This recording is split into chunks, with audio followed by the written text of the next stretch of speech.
Good afternoon and welcome to another edition of the TMA Florida webinars. My name is Ken Yeager and I'll be your moderator today, and I will be introducing our panel in just a moment.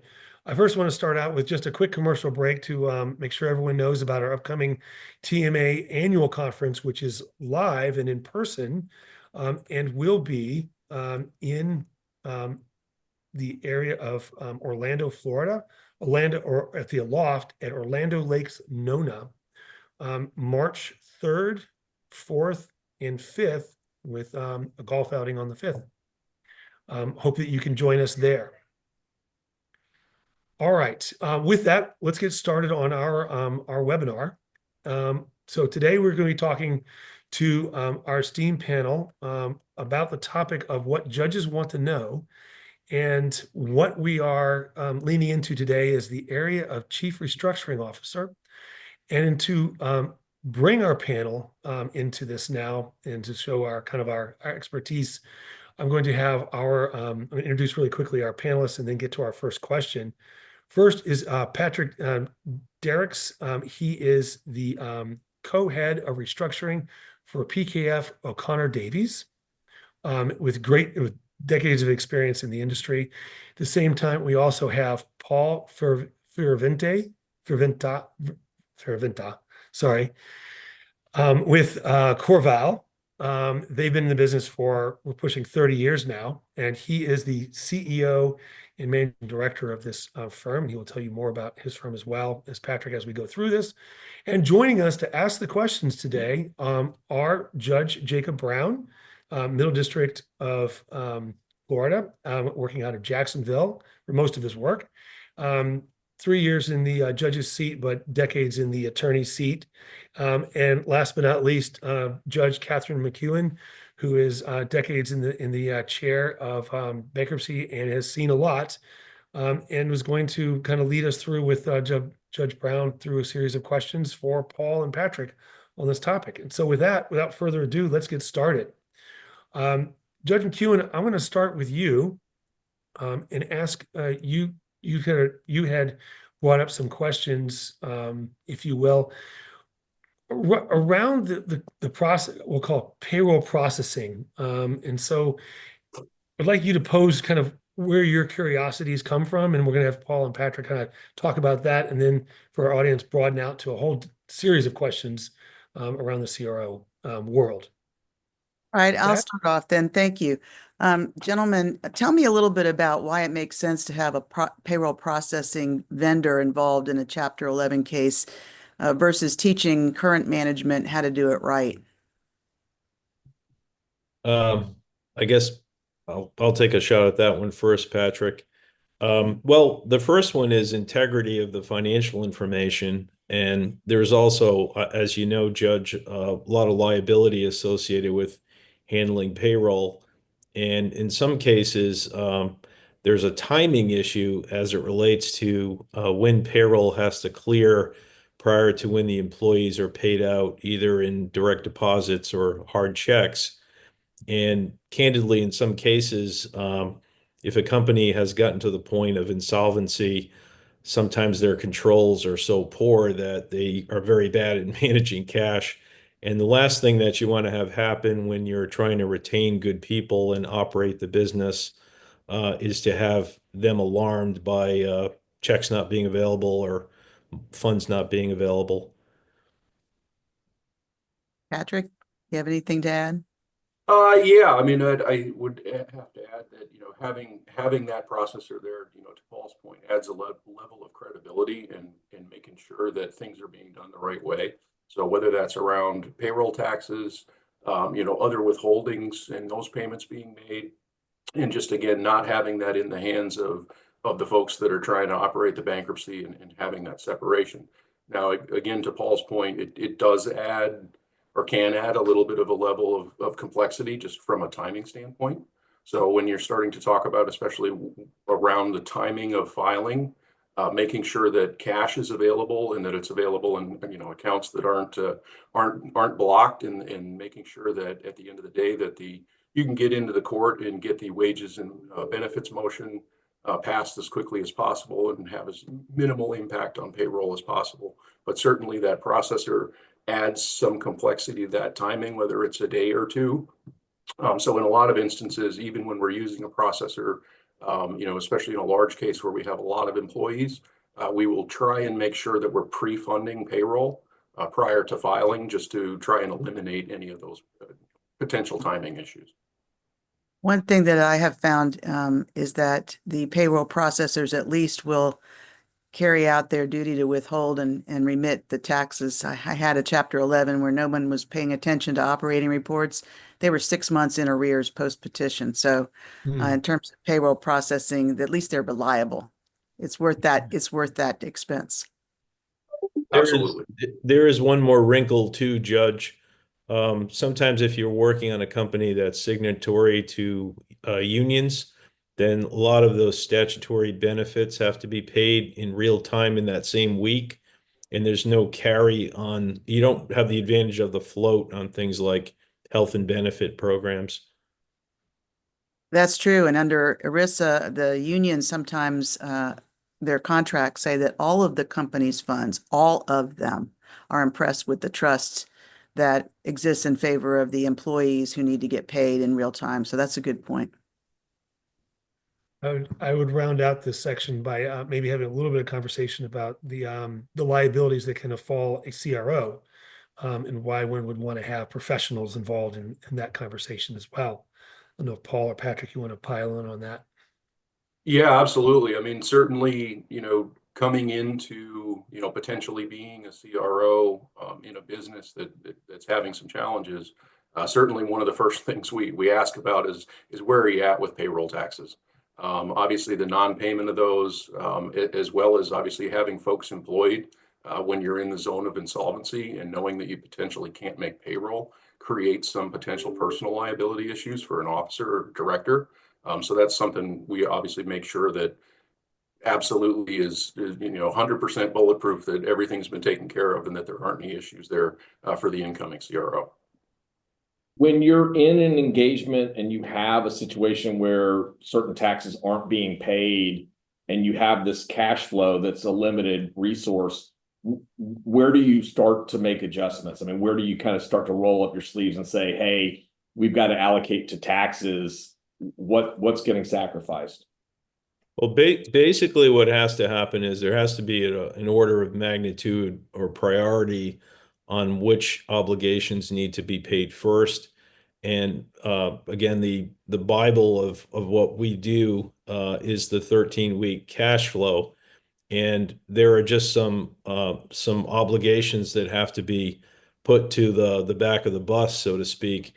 Obviously, taxes are critical, and in some cases, we've been in some situations where even a sales tax audit will come in out of nowhere because the company's bookkeeping is bad and there's something that's been flagged.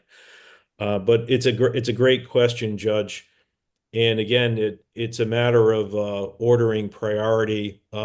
Obviously, there are other things that have to take precedent as well. You need the utilities to be working. You need, if you're running a fleet, you need to have those vehicles be working, have those gas cards be working, have insurance covered. Even basic things that sometimes get left behind, like the Wi-Fi shuts off, stuff like that. So it's a bit of a balancing act, to say the least. Good. All right. I'll also point out to our audience that while we're having a conversation here with the judges and our CROs, we are taking questions and answers in this process. So if you see the Q&A section in your Zoom meeting and have a question you would like to insert, please ask. We will get to it as we can. With that, I want to kind of take us to our second topic to cover, and a little more expansive here. And I'll leave it to Judge McEwen and Judge Brown to decide how you guys want to lead off your questions. But we're going to talk a little bit about the management coach, the CRO's role, and how that gets played out as an actor in the bankruptcy. I don't know, Judge Brown, if you wanted to start with a specific question.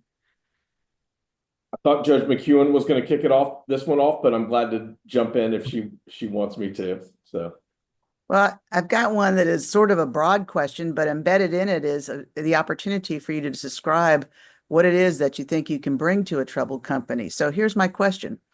Um, Cost is always going to be at the forefront of everyone's mind in the courtroom when it comes to a bankruptcy, the debtor, management, creditors, and the judge. So how do you sell yourself to management of a troubled company and its counsel that the expense of a CRO or a CFO or something lesser like a coach is value added for the benefit of the reorganization? Primarily, I guess it would be creditors, but and equity. How do you do that? How do you sell it?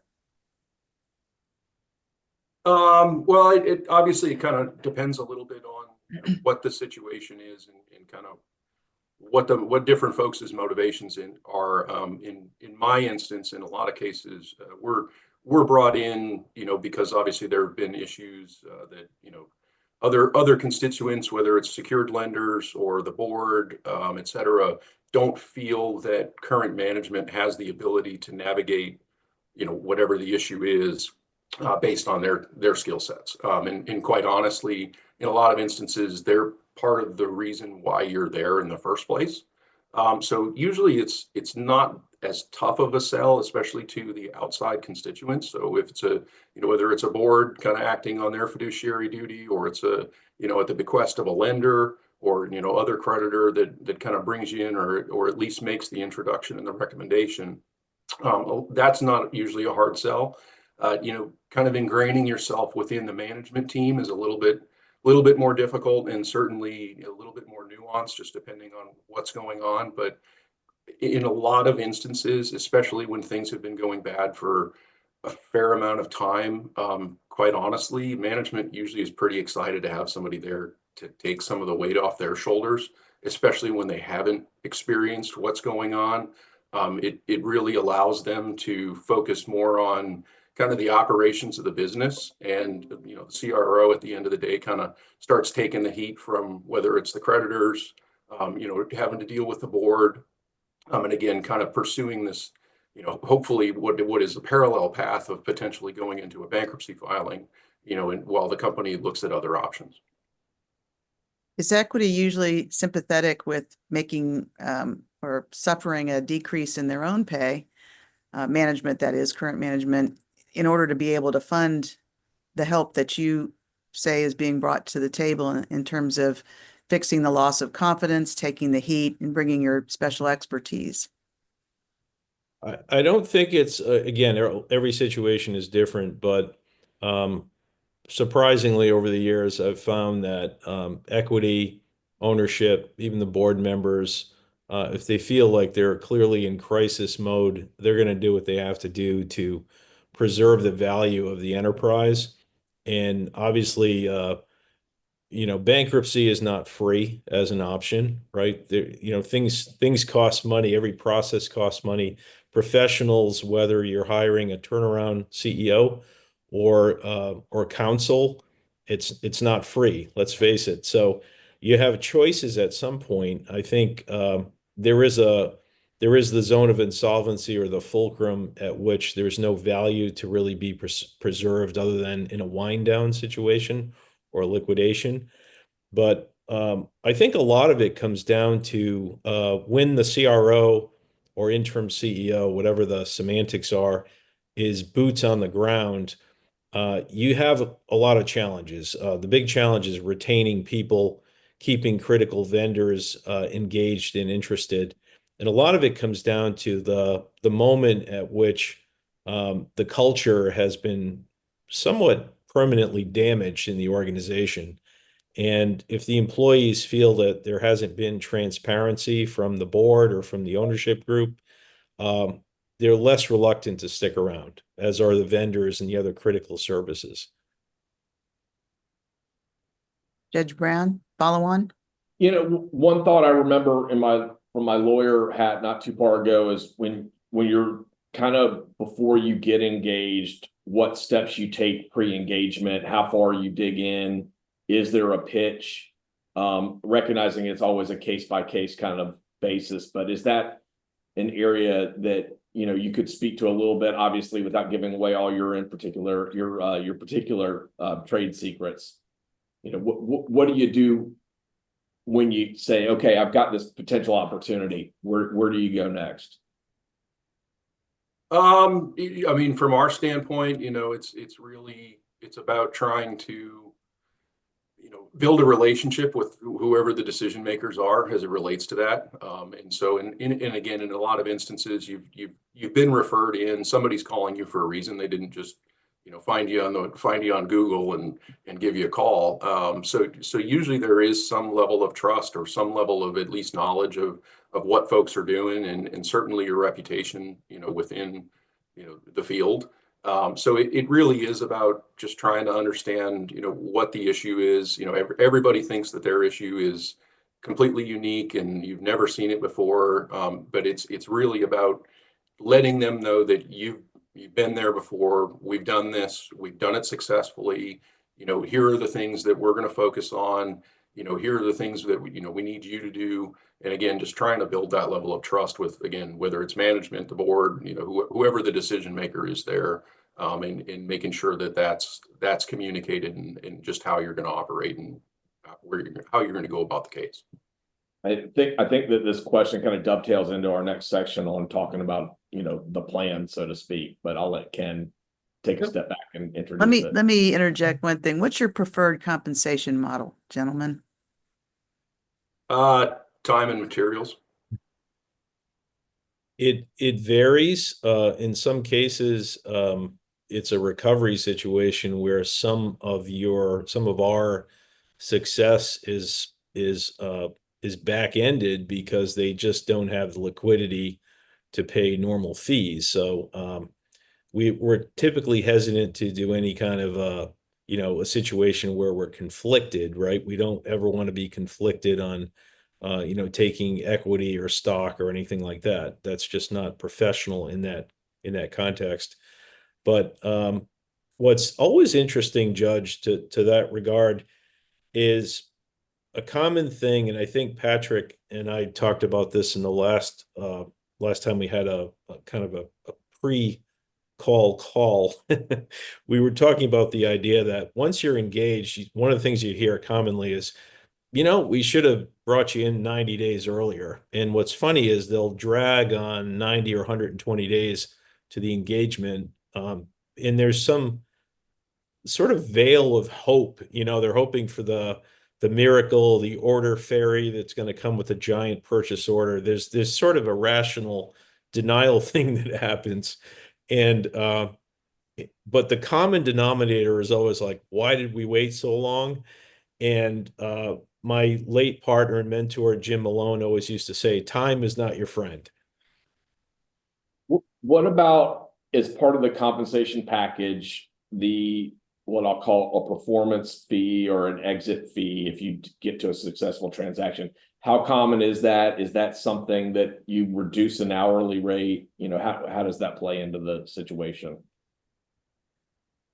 From our view, go ahead, Patrick, take this one. From our standpoint, it really, again, kind of depends on the situation and what the economics of things are and constituents, and ultimately what are the potential outcomes of a case. I would say in a lot of instances, I would say a lot of the work that I've done as a CRO, they've been liquidations, so that there really isn't a lot of upside. And you're just trying to minimize and minimize the amount of cost and maximize the amount of return.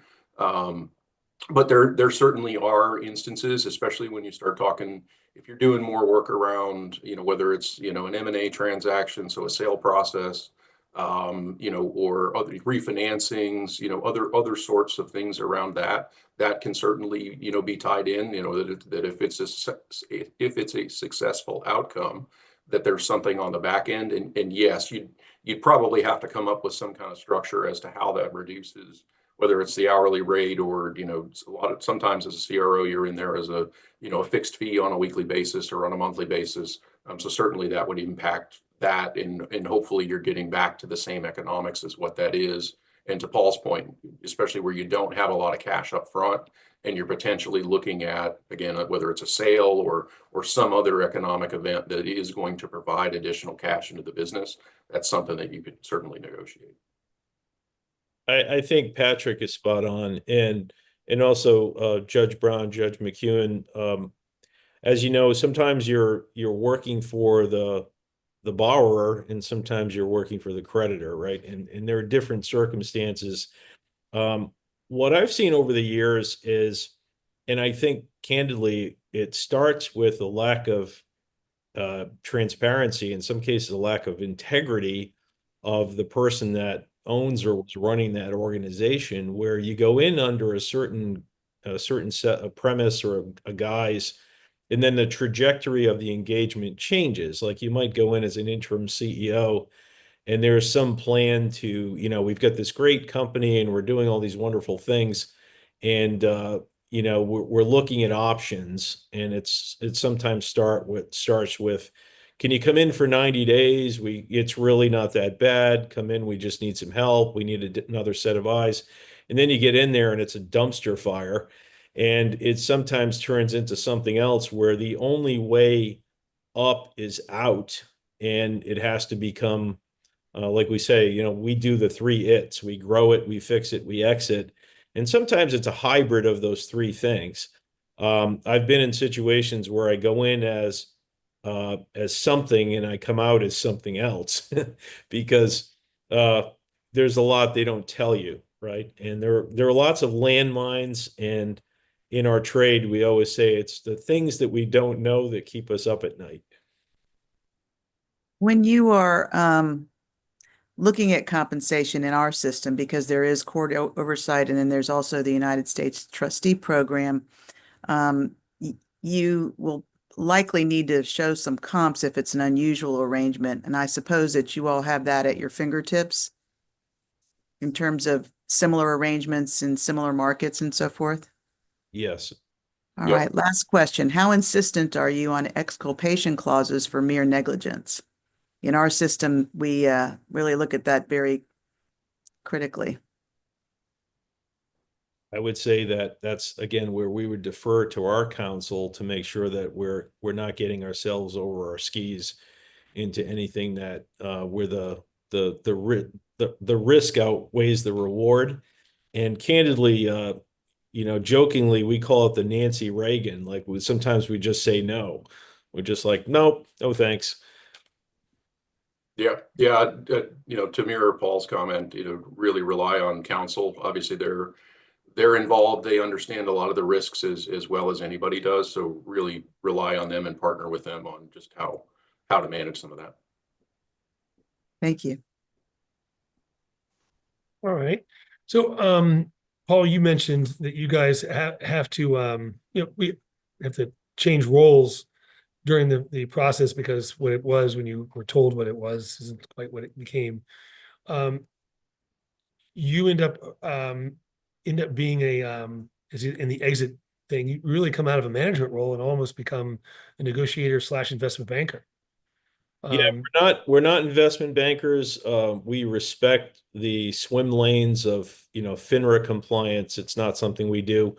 We can provide the core services, and then if there is an investment banker that's involved in closing the transaction, then that's how we partner up. But we can certainly, put together books and decks and run data rooms and all that kind of stuff.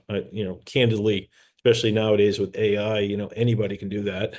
But it's really a matter of kind of framing the story and the narrative of how the company best realizes its value.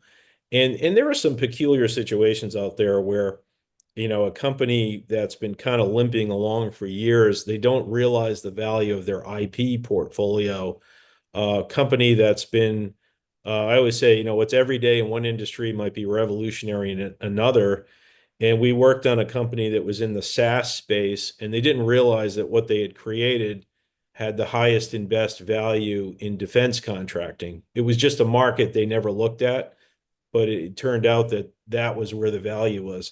So I think it comes down to what we call managerial myopia. Sometimes they're so close to it, they just don't see it for what it is. Yeah. All right. Another question that the judges had posed earlier was, since we're in the management role, is when you realize that maybe the management team, we need to change the org chart and certain leadership has to go. How does that get managed, and what's the threshold? And Judge McEwen had asked, is it mismanagement? Is it gross mismanagement? Kind of where does this all start to happen in your guys' minds? It really runs the gamut. Not to say it again, but it really depends. But certainly, I would say in a lot of instances, especially when we're talking about, whether it's a potential sale, whether it's sale through 363 or, a liquidation, a lot of times the folks that are there isn't going to be a lot for them to do in the process. So, we typically have a pretty open and honest conversation amongst the C-suite as to, if I'm the CRO, letting the CEO know that, hey, we probably don't need you here, and work on what that is. And again, they're usually pretty well coached and understand their fiduciary responsibility. So them sticking around and making a big salary while we're liquidating the company probably isn't in their best interest. And same for other folks, but generally you have a plan of, when are folks going away? What are they doing? I mean, they've got to have specific tasks that they're working on, and they've got to be adding value to the process. They can't just be sitting in the chair because it's their chair. And that can be a difficult conversation sometimes, especially when they don't really understand the position that they're in. But I would say, especially for the folks that I work with, they're fairly savvy and understand what their roles and responsibilities are. And ultimately, a lot of folks don't want to be tied to a bankruptcy case, especially, folks that have been in the industry a long time. They don't want that. They don't want that on their resume. So usually folks, are pretty quick to exit and pretty quick to hand the reins off in a lot of situations. Patrick and Paul, hybrid on that topic is having your board or management take haircuts on their compensation package. Is that something that you see? And when you do that, what are you looking at and saying that, hey, if you want this thing to work, everybody's got we call it, I think, skin in the game, so to speak. Does the owner or the operator of the business, are they willing to concede some level of their compensation to free up cash flow for other, what I would call more necessary items? It always comes up, and I'm sure Patrick would agree with this as well. Sometimes in the engagement context that you're in, you don't necessarily feel like you have what I call the two A's, the autonomy and the authority to make unilateral decisions. And especially with family businesses that have gone sideways, there are some real tricky dynamics. A couple of the worst situations I've ever been in was one was a husband and wife, another one was a father and three sons, and you have to be careful to not get in the middle of that dynamic, but you also have to lay the law down that these guys can be at personal risk of conversion, misappropriation of funds, collateral, etc. So they have to be almost, I want to say, like scared straight, where you have to be the arbiter of reason and lay down what their responsibilities are. And even on the board side, bad governance can do more damage than bad management, candidly.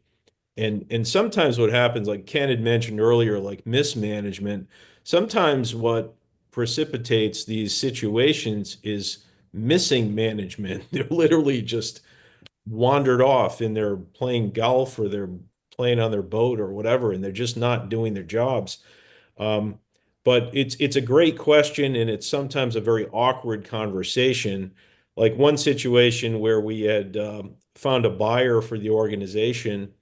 The dad was upset because his one of his related VIE companies was not going to get paid their looming AP balance at closing, And we just had to explain, look, you're you're an unsecured creditor. You're essentially a conflicted party in this whole thing, and you're really at the back of the bus. So sorry, but you're not going to get paid. I always use the analogy of everybody's got a hand with a piece of toast out, and there's one pat of butter.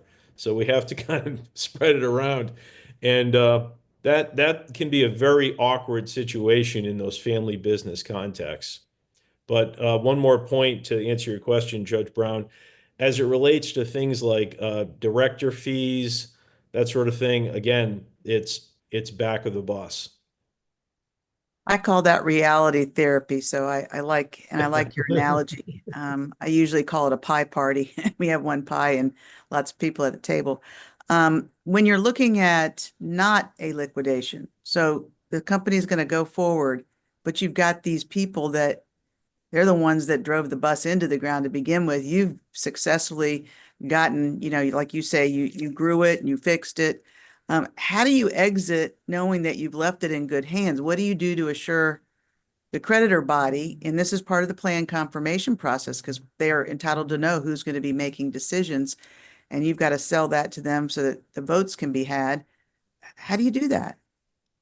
Do you train them? Do you make them go to, business school with you on, your 13-week and then later on the stretch out cash flows? Or how do you leave the company in good hands? In my experience, I would say it's rare that it's the same team. It's just you've hit a point, you've hit a critical point where it's obviously not working, and maybe it's not the entire team, maybe it's pieces and parts, and certainly there are other people within the organization that can potentially step up. But I would say in general, especially when you're talking about whether it's a private equity backed business or a large equity component, they don't want to be back again. And so they're gonna make the decisions and certainly hopefully take your recommendations as to what you think you need to make this work. It's very rare that you're in a situation where the management team had nothing to do with why you're having an issue.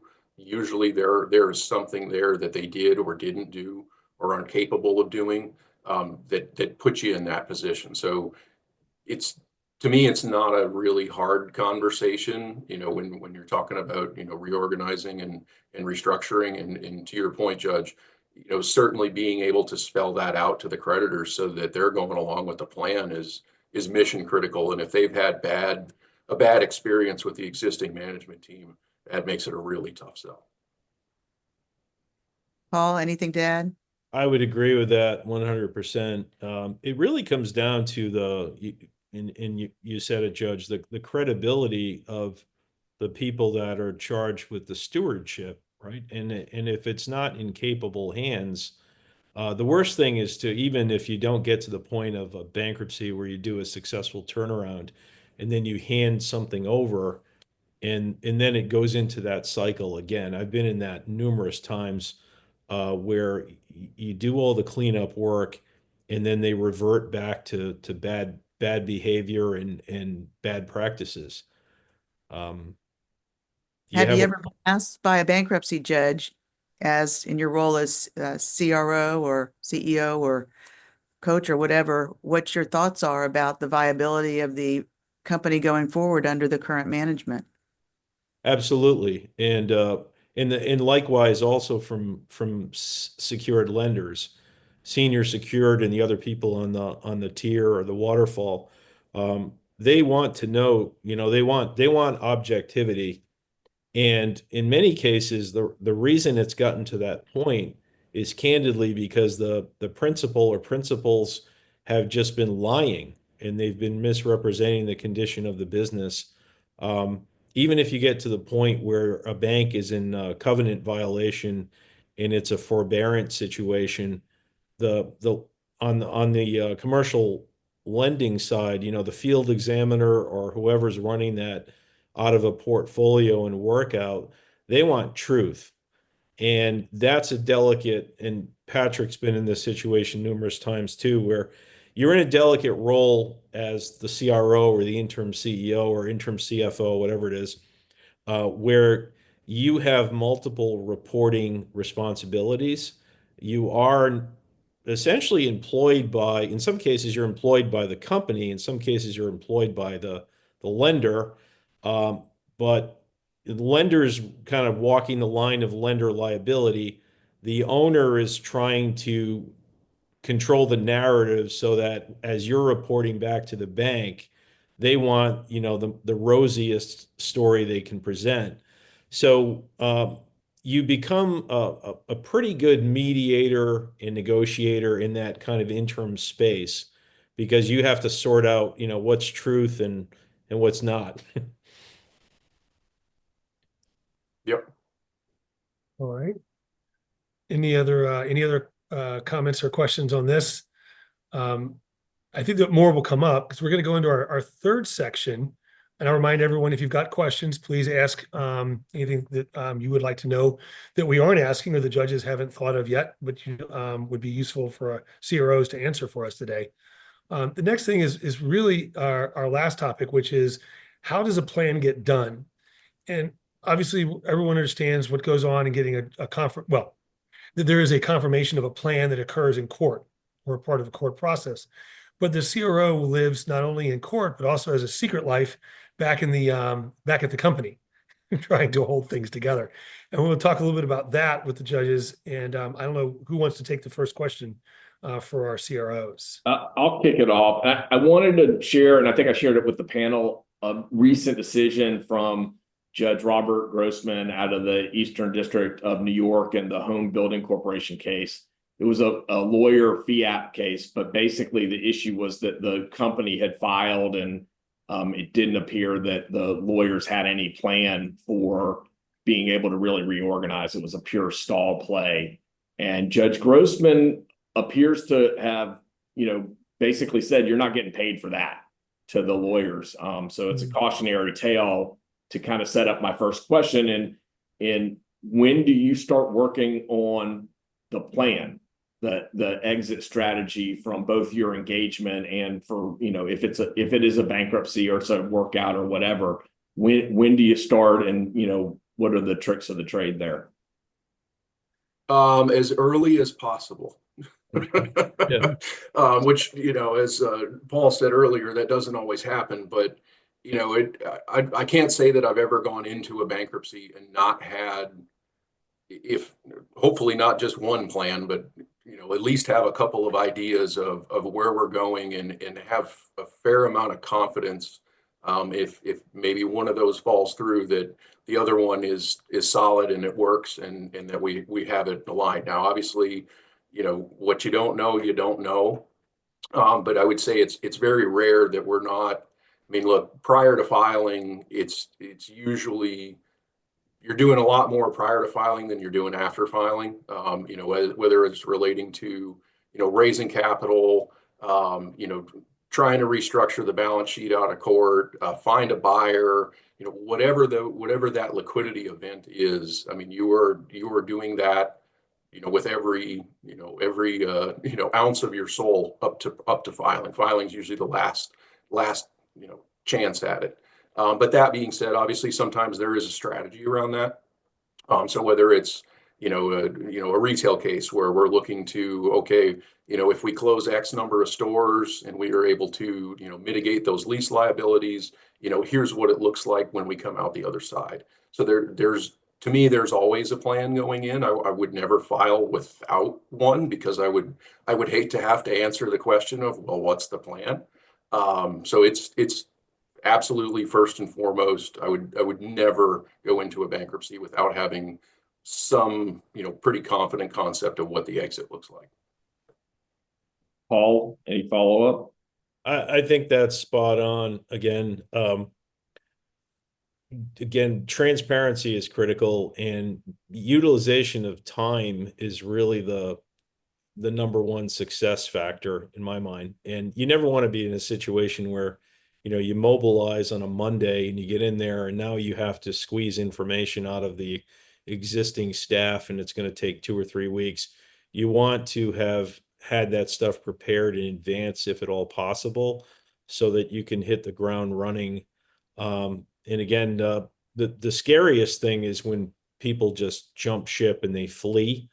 It wasn't a bankruptcy, but it was a massive turnaround of a global pharmaceutical company. And on a Monday morning, we removed the CEO, the CFO, and the COO, and they all went away. And I wound up sleeping in the office for about a week, just plowing through information to try to figure out what was what, who was who. And this is, 8 or 9 global operations, 2,700 employees.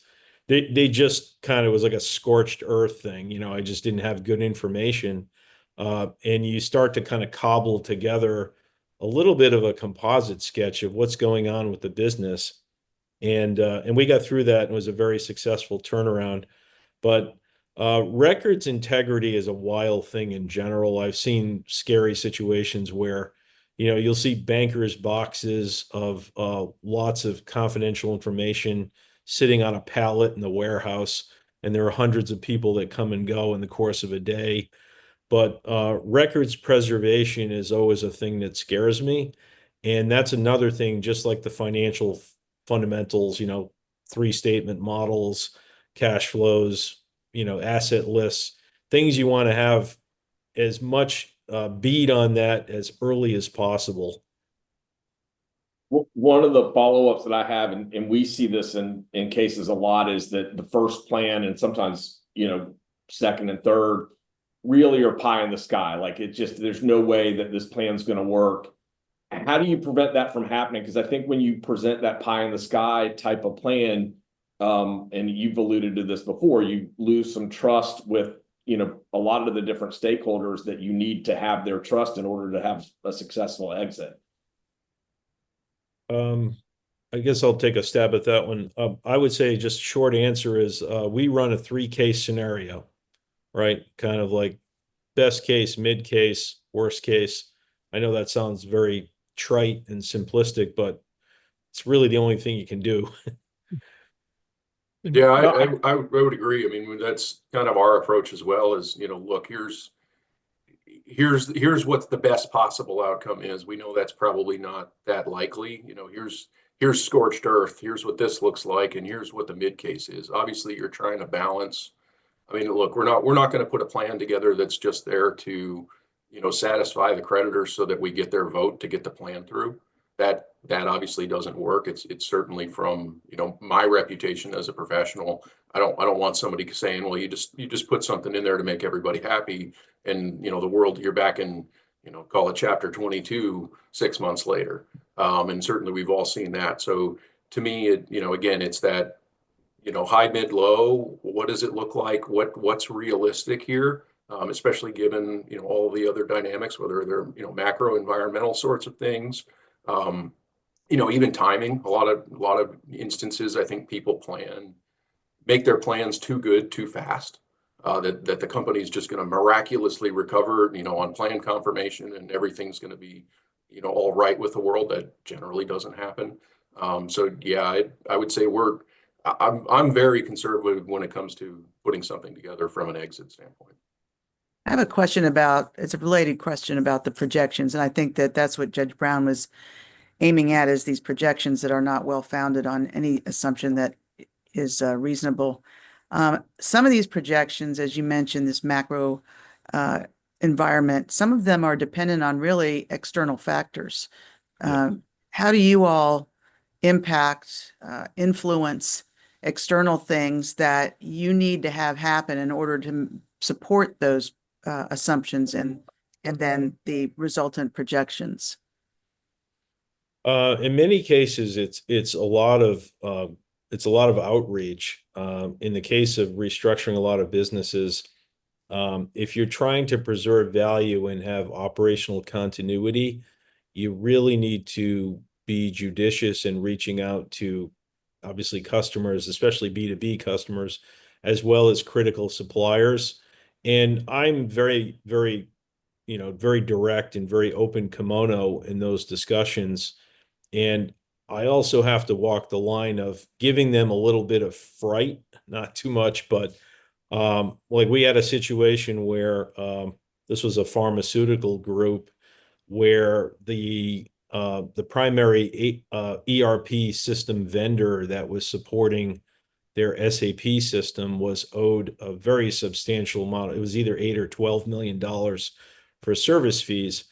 And they were about to shut the service level down, which essentially paralyzes all the equipment and stops manufacturing.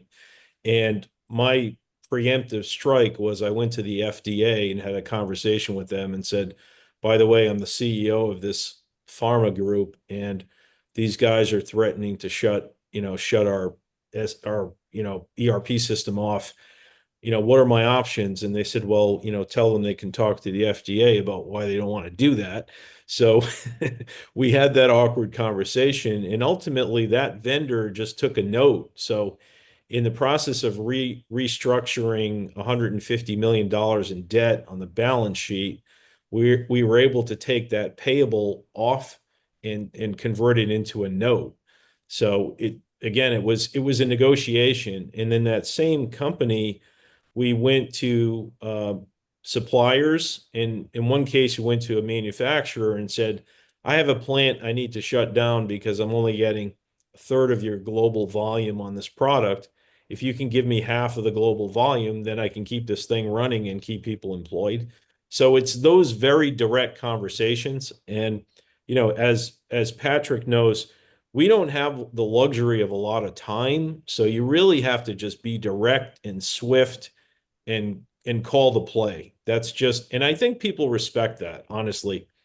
In many cases, the people that were coming in after, they've not been transparent. And I always talk, somebody asks, just word of mouth to say, I'm running a business and I'm having some trouble, and, I don't want to have that conversation with my bank. I will always say, reach out, be proactive, be communicative, and tell it like it is, like be truthful. Like people respect that. And I don't, I always say, like, we're not here to hurt anybody, right? We're here to help people. And I think if more people would just be more forthright, they would avoid a lot of expense and carnage. Patrick, do you have any follow on? And if you do, tell me a little slight spin. How do you manage the public, the consumers that are also critical, say in a retail operation or restaurant, something like that? Sure. We've, to tack on to Paul, again, open, honest, upfront, as proactive conversations as you can have, especially with your key stakeholders. So whether that's lenders, vendors, you name it, whoever's going to be critical to exit, you got to talk to them, and you got to start building back that level of trust. As it relates to customers, our firm has done a lot of retail bankruptcies, a lot of large retail bankruptcies, and a lot of those have been liquidations, unfortunately. And in a retail liquidation, you're pretty much solely dependent upon that customer coming in the door and buying product for there to be any sort of plan or payment to creditors, et cetera. So how you manage the communication of, the bankruptcy, and educating them as to what that means, that you're not closing the doors. It's also in those instances as mission critical that you're having those conversations with your employees, because if you've got 1,000 retail stores and 20,000 retail employees, them going into work and making sure that the cash register is still being rung is as equally critical important. So managing that process, and again, every situation's a little bit different, and certainly every company is a little bit different as to what their history has been. I mean, I've done a couple of Chapter 22s in retail where it was no real surprise to anybody in the company that they were back in bankruptcy again. They'd all done it before. They all understood the process, so that was fairly simple. It's the ones where folks haven't had that experience and don't know what it means. So it's a lot of hand holding. It's a lot of, upfront communication, putting together those FAQs for them that they can, go out and look at, and, what does this mean? Am I still going to get my paycheck? When am I going to lose my job? All of those conversations ultimately have to be had. And they're certainly not easy, especially across large organizations. The timing of those conversations is very critical. Certainly, you don't want them to read it in the newspaper. You want to have had that conversation first, but you also can't have that conversation 3 weeks in advance. So it's very much, a dance and certainly situational, but maintaining that communication. And then again, with the customers, I would say a lot of consumers in today's world, especially after the last, 10 years and certainly during COVID, are pretty familiar with what, a bankruptcy, a liquidation means for, the stores they want to go in. And quite honestly, most of them, it's actually a benefit. But again, maintaining that communication, making sure that folks know that you're still open, that you're operating as normal, all of those kinds of things, assuming that's the case. You've got to do that, and you've got to do that proactively. You don't want them getting information from a source that isn't, potentially not correct, and certainly in advance of you being able to have that conversation. Paul, just- a little bit of a follow-up, and maybe this is a slight curveball, so I'll apologize, but you can run a reorganization as best you can. You can have the perfect communication and talk to everybody, and still you'll have, maybe call it an outlier or a difficult party, maybe a critical vendor that's like, I'm not going to supply to you, or a lender that's like, I don't care that you're reorganizing, we're going forward and trying to get our collateral. Any tips for dealing with those situations and how you go about tackling, what I would say the unforeseen things that can pop up and really be a wrinkle in a case? Yeah, I mean, you always have the legal toolbox, and I'm not an attorney, and nor do I play one on TV, but you do have some means and methods available, things like tolling agreements, things like injunctions. But the worst scenario is, and see it all the time in service businesses where you're dealing with contractors. Typically, thin margin contractors, like a lot of civil contractors, like telecom, cell tower companies, that sort of thing, where they're working with a very small downstream vendor, and that guy's got kind of all his eggs in the basket, and he's not getting paid, and the accounting department is stringing him along. And next thing you know, he just lights a dumpster fire. He's going to start placing liens on sites. He's going to go after the clients directly. He's going to call Verizon. He's going to show up at Ericsson. It just becomes like all bets are off. And the ability to sort of corral that individual, or in some cases it's multiple individuals, and have a very direct conversation and be able to communicate, look, I'm just going to be straight with you. If you go down this road, you're not going to win, right? It's just you're going to jeopardize your chances of getting anything, because you may have a lien, but you're an unsecured vendor, right? So we have the choice as far as how we distribute any bankruptcy or estate assets when we get to that point. But right now, I need you to help me, and I can work out a payment plan. I can sprinkle a little money here and there every week. So it's that kind of like, let's work together. And I always come at it from the standpoint of, look, we can starve alone or we can eat together, and let's work together and get through this. And if you can talk them off the ledge, then it's okay. We've also had situations where, in union companies where you've got the business agent, kicking your front door down, and they're coming in and demanding payment for benefits. And you're like, okay, settle down. Let me explain to you where we are. So there's a lot of, pounding of the chest that happens in these kinds of situations. People do get emotional, but I find that, as we've said earlier, being transparent and being forthright and honest, people respect that. And usually you can catch more flies with honey than vinegar. I almost said that earlier. I've heard that early in my career, and it's great advice. I'm going to circle back, and this is just out of my pure curiosity, to managing the message, either with the public or internally. Have you all seen many commercial policies with an image repair coverage clause that would allow you to have a little bit of a budget to hire some PR folks? I have not. In a lot of instances, the overall communication, I wouldn't say is that expensive, but a lot of times we are hiring somebody who kind of specializes in doing that and drafting the message and again, distributing that, whether it's to the various media outlets, et cetera. But no, I haven't seen where that's covered. I You- have not either, You Judge. have not? Well, you should start looking for it. Yeah. It's an interesting concept. Mhm. It's a little known clause. Mm. Do you put any of that in your disclosure statement? Because if you're depending on buy-in from the creditors and they're going to rely on buy-in from the public, all the great and wonderful things that the company is doing or can do or will do. How much of that, as opposed to just plain legalese, do you incorporate in? Well, you try to hedge against the unknowns. I'm sorry, Patrick, I didn't mean to cut you off there. You try to hedge against the unknowns, and again, we're back to there's just so much we don't know. And the tricky thing that can happen sometimes is, and it's sometimes a timing thing. Like we may come in either just after or during.